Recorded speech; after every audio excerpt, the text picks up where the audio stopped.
परम पूज्य गुरुदेव और वंदनीय माता जी की चरणों में कोटि कोटि प्रणाम। आप सभी को प्रणाम। पूज्य गुरुदेव जी द्वारा लिखी गई पुस्तक गायत्री के प्रत्यक्ष चमत्कार में आज हम सभी सुनेंगे माधवाचार्य की वाणी सिद्धि। माधव निदान आयुर्वेद में निदान विषयक एक सुप्रसिद्ध ग्रंथ है। उसकी रचना इतनी अच्छी तरह से हुई है कि उसका रोग निदान संबंधी श्रेष्ठ ग्रंथ कह सकते हैं। इस ग्रंथ के रचयिता श्री माधवाचार्य जी महाराज की शिक्षा सामान्य थी। गायत्री उपासना से ही उनकी प्रगति हुई। उन्होंने एक सच्चे नैष्ठिक ब्राह्मण जैसी तपस्या से गायत्री पुष्चरण किए।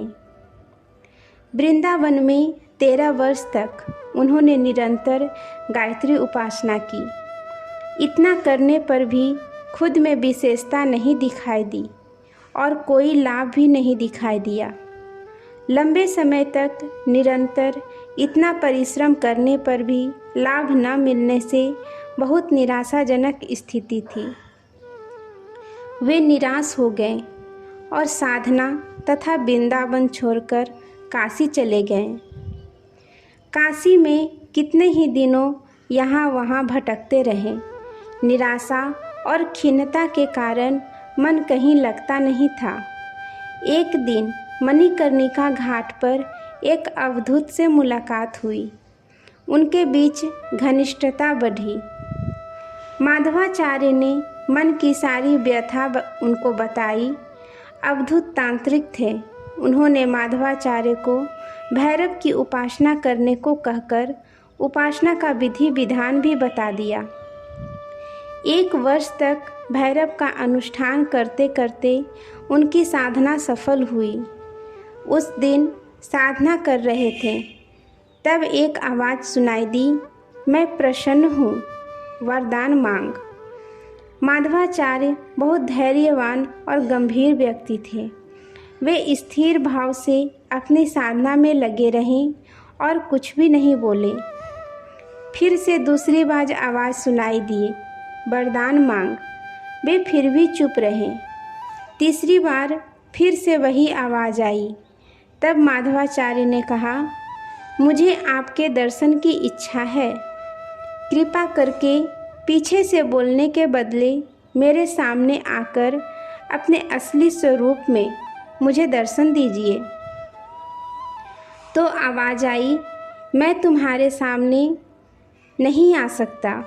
इसका कारण गायत्री पुष्चरण है जो तुमने पूर्व में किए थे। मेरी शक्ति इतनी नहीं है कि गायत्री उपासक के सामने प्रकट हो सकूं। तब माधवाचार्य ने कहा, आप में गायत्री उपासक के सामने प्रकट होने की सामर्थ्य नहीं है तो आपका वरदान भी अल्प सामर्थ्य वाला होगा। इसलिए मुझे आपसे कुछ और नहीं चाहिए। हाँ, आप प्रसन्न हैं तो मुझे इतना बतलाइए कि मेरी गायत्री साधना निसफल क्यों गई और उसकी सिद्धि प्राप्त करने का कौन सा मार्ग है। अदृश्य भैरव ने पीछे से ही जवाब दिया, तुम्हारे पूर्व जन्म के पापों का नाश करने में 13 वर्ष की गायत्री साधना खर्च हो गई। अभी 1 वर्ष वही साधना और करो, तब तुम्हारे पूर्व जन्मों के पापों का पूर्ण नाश होगा। जब तुम्हारी आत्मा पूर्णतः निष्पाप हो जाएगी, तब तुमको गायत्री का ब्रह्म तेज मिलेगा।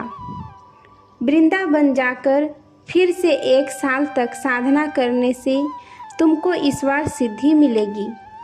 इतना कहकर भैरव अंतर्ध्यान हो गए। माधवाचार्य वृंदावन आए और उन्होंने 1 साल तक उसी स्थान पर फिर से साधना की। 1 वर्ष के बाद उनको गायत्री का साक्षात्कार हुआ और उनकी वाणी सिद्धि हुई। संसार की भलाई हो और स्वयं को यश मिले, ऐसे ग्रंथ की रचना करूं, यह प्रार्थना उन्होंने भगवती से की। उनकी इच्छा पूर्ण हुई। शिक्षा सामान्य होते हुए भी उन्होंने माधव निदान जैसे ग्रंथ की रचना की। गायत्री सतोगुणी शक्ति है। उसका सबसे पहला प्रभाव मनुष्य के जन्म जन्मांतरों से संचित हुए पाप कुसंस्कारों को नाश करने में होता है। जब सर्व पापों का नाश होता है और आत्मा निर्मल बनती है, तब उसका कोई विशेष प्रत्यक्ष लाभ दिखाई देता है। जिस स्थान में गहरी खाई खोदी गई हो, उस स्थान पर सुंदर महल बनवाना हो तो पहले खाई को पाटने में शक्ति लगानी पड़ेगी। खाई पुरने के बाद भूमि समतल होगी, तभी महल बनाने का क्रम आरंभ होगा।